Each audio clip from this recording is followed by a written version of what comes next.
민주당 전남도당이 기초단체장 경선 후보를 확정했습니다. 경선은 기초단체 20곳에서 당원 투표와 국민 여론조사 결과가 각각 절반씩 반영됩니다. 광양항의 물동량이 지속적으로 감소하고 있는 추세입니다. 포스코의 지주사 이전 문제도 불거지면서 지역의 현안을 놓고 광양시장 후보들에게 해법을 물었습니다. 여수가 개항한 지 100주년을 앞두고 기념사업이 활발하게 진행되고 있습니다. 앞으로의 100년을 또다시 준비하고 있는 여수시의 청사진을 살펴봤습니다. 전남의 코로나19 신규 확진자가 5,000명대를 기록했습니다. 지난 주말보다는 소폭 늘었지만 점차 감소세를 보이고 있습니다.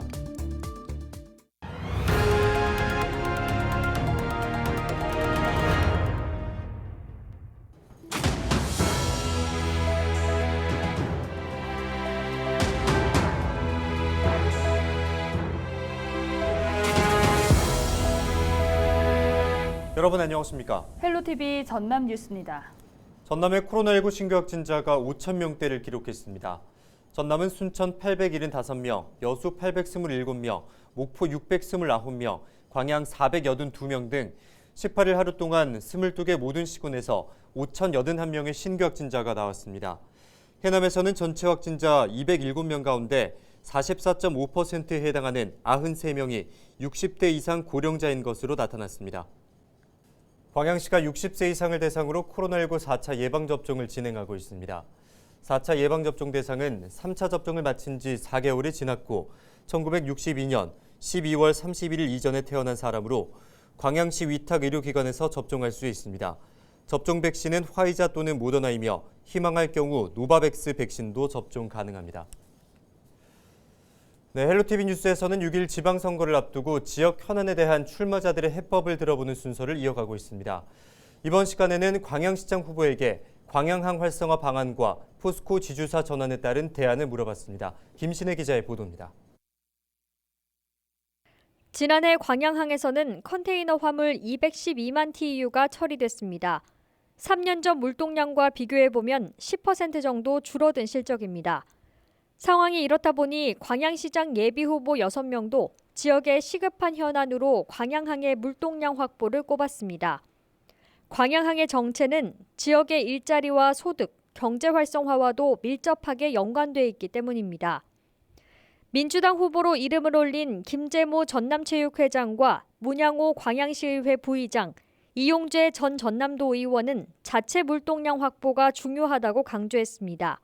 공사와 함께 유기적인 협조를 통해서 기업 유치에 시가 좀 적극적으로 일선으로 나서야 한다는 게 저 생각입니다. 들어오는 입항하는 컨테이너라든지 나가는 컨테이너에 시가 어떤 방법으로든지 인센티브를 줄 수 있다 그러면 그런 방법도 연구를 해서 냉동 냉장이나 이런 클러스터를 조성해서 물동량을 늘려야 되겠고 광양시와 여수항만공사가 같이 힘을 합쳐서 리쇼링 기업을 사전에 저는 리스트업을 해가지고 계속 상담을 통해서 우리 전남의 화물 또 컴부도 뒤쪽에 그런 그 항만 배후 부지를 적극 개발해서 제조업을 유치해가지고 화물을 많이 이렇게 생산을 하고 그렇게 하려면 대기업들하고 제조업체들하고 제가 적극 그 어떤 세일즈 마케팅을 하려고 하고 있습니다. 무소속으로 나서는 문선용 전 원예특작 팀장과 서장원 전 광양보건대 총장, 정인화 전 국회의원도 자체 물동량 확보 필요성에 공감하며 인프라와 시설 확충 방안을 제시했습니다. 광양 이 부근과 호남권의 그 제조 시설이라든지 이런 것들을 확충해가지고 물동량을 늘려야 되는데 배후 부지에 저희가 성황 국제 비즈니스 파크 도시개발 사업이 있습니다. 대형 컨테이너선들이 우리 광양에 쉽게 들어올 수 있도록 배후 부지를 좀 개발을 해가지고 제철 관련한 이제 기반 시설이 확충되어야 되고 또 이제 광양항을 스마트 항으로 발전시켜서 아시아의 최고 가는 항만으로 발전시켜 나가야 되지 않느냐 이런 생각을 가지고 있습니다.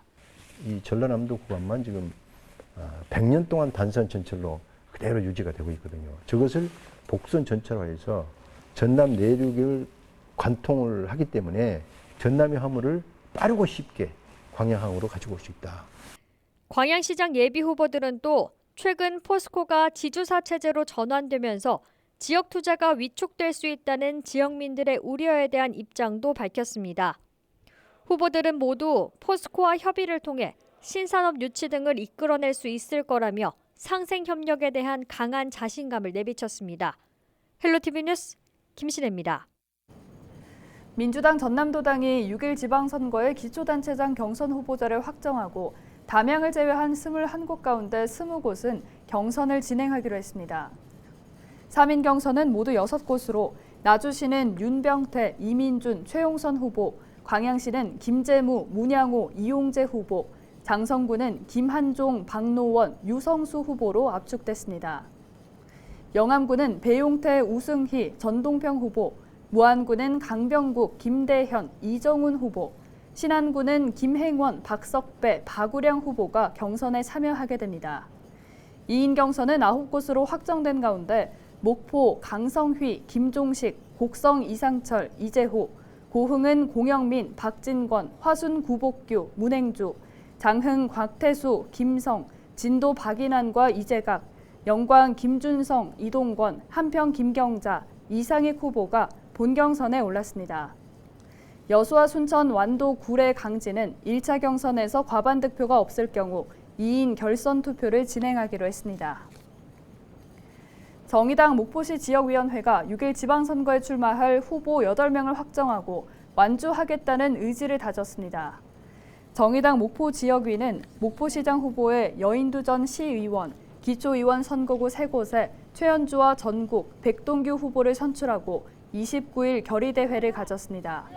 기초의원 비례대표는 박유정과 조병현 후보, 광역의회 비례대표는 김미경과 최서우 후보를 각각 공천하기로 했습니다.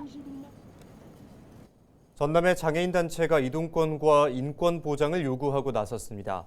전남장애인철폐연대는 19일 전남도청에서 기자회견을 열고 광역이동지원센터에서 운영하는 장애인 콜택시가 전남의 15개 시군에서는 오전 9시부터 저녁 6시까지만 운행하고 있는 만큼 24시간 운행을 보장해달라고 촉구했습니다.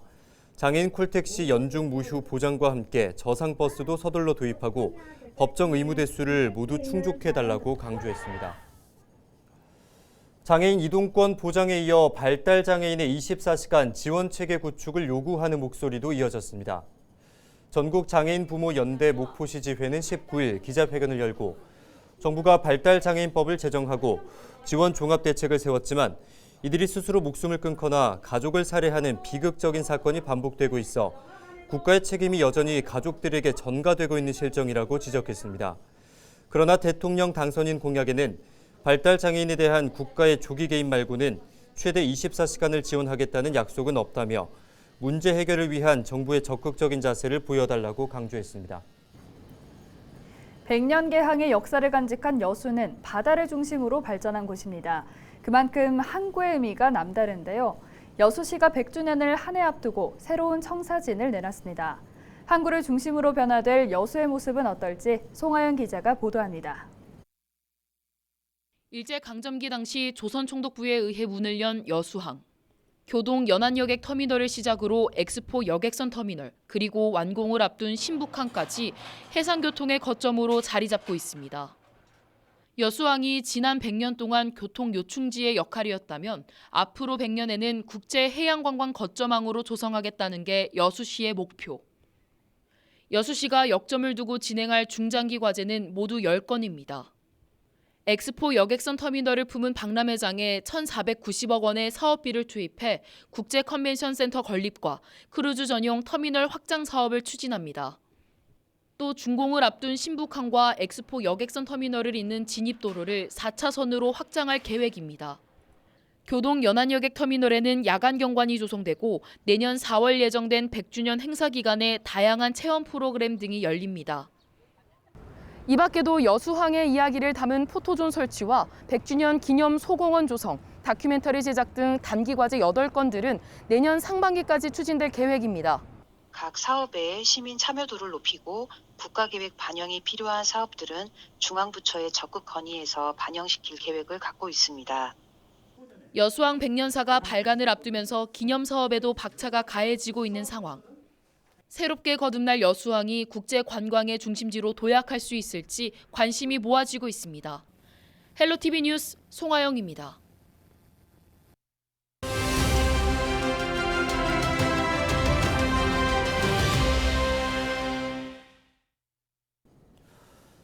(62년) 전 오늘은 전국 곳곳의 거리마다 시민과 학생들의 함성이 울려 퍼졌습니다.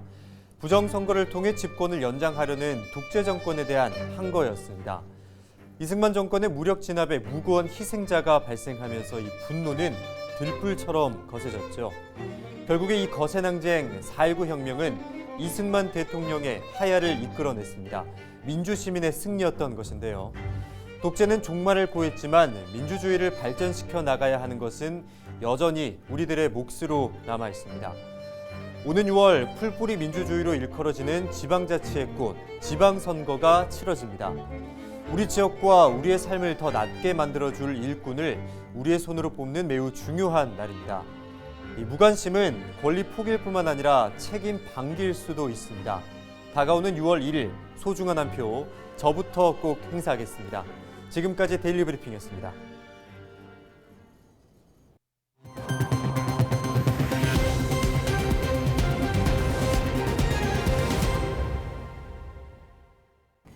전남의 숙박시설이 크게 늘어날 전망입니다. 전남도는 기존 만실 정도인 숙박시설을 오는 2025년까지 7,000실로 늘려 체류형 관광객을 유치할 계획입니다. 전남도는 여수 화양면에 챌린저파크 관광단지를 비롯해 광양 구봉산 관광단지를 개발하기 위해 도로와 하수관 등 기반시설을 조성합니다. 진도에는 대명 리조트 관광단지에 추가로 400실 규모의 숙박시설을 짓고 신안과 고흥, 해남에도 민간 자본을 들여 호텔과 리조트 관련 시설 공사가 진행되고 있습니다. 전남도가 우크라이나 사태로 어려움을 겪는 기업을 돕기 위해 해외 진출을 지원합니다. 전남도는 태국과 싱가포르 등 일부 국가에서 무격리 입국을 허용함에 따라 다음 달 3일까지 시장 개척단 참여 기업을 모집합니다. 전남도는 전년도 수출액이 2천만 달러 이하인 기업 가운데 우크라이나 사태로 피해를 입은 15개사를 선정해 현지 상담을 지원할 방침입니다. 참여를 희망하는 기업은 전남도 또는 무역협회 광주 전남본부로 신청하면 됩니다. 전남도가 행정안전부 주관 정부합동평가에서 사상 첫 1위를 달성했습니다. 행정안전부는 17개 시도에 지난해 주요 시책과 보조사업 등을 정량평가한 결과 전남이 목표 달성도 95.4%를 기록해 광역도 단위 가운데 최고치를 기록했습니다. 정책별로 보면 공공취업 서비스는 108%, 탄소포인트 제도 참여는 150%의 목표 달성률을 보였습니다. 특히 지난해 교통사고 방지에 노력한 결과 어린이 사망자 수는 27%, 사고 건수는 52% 감소했습니다. 네, 무면허 운전을 하다 80대 노인을 치어 숨지게 한 30대 남성이 집행유예를 선고받았습니다. 광주지법 순천지원 형사 1단독은 교통사고 처리 특례법 위반과 도로교통법 위반 혐의로 기소된 A씨에게 징역 1년, 집행유예 2년을 선고했다고 밝혔습니다. 재판부는 벌금형 전과 외 별다른 형사처벌 전력이 없는 점, 사고 당시 무단 횡단한 피해자의 과실도 크다고 보이는 점 등을 고려해 양형을 결정했다고 설명했습니다. 무안군이 봄철 낙지 성어기를 맞아 어업인에게 전용 포장재를 지원합니다. 무안군은 낙지를 생산하는 지역 내 400여가의 전용 포장재 8만 6천 개와 아이스팩 2만 7천 개를 공급했습니다. 무안 갯벌 낙지는 게르마늄 성분이 풍부한 데다 육질이 부드럽고 감칠맛이 뛰어나 전국 최고의 명성을 자랑합니다. 지난해에는 11만 8천 접의 낙지가 잡혀 어업인 소득에 도움이 됐습니다. 신안군이 공중보건의사 40명에 대한 교육을 마치고 현장에 배치했습니다. 새로 배치된 공중보건의는 전문의를 비롯한 의사 16명, 치과의사와 한의사가 각각 12명씩 포함됐습니다. 기관별로 보면 보건기관 17곳에 39명, 응급의료기관에 1명이 배치되는 등 58명의 공중보건의가 신안군에서 근무하고 있는 것으로 나타났습니다. 고흥군이 본격적인 농번기를 맞아 토요일에도 농기계 임대사업소를 운영합니다. 매주 토요일 오전 8시부터 12시 사이 농기계 임대사업소 본소나 북부지소를 방문하면 농기계를 빌릴 수 있습니다. 기한은 오는 6월 18일까지입니다.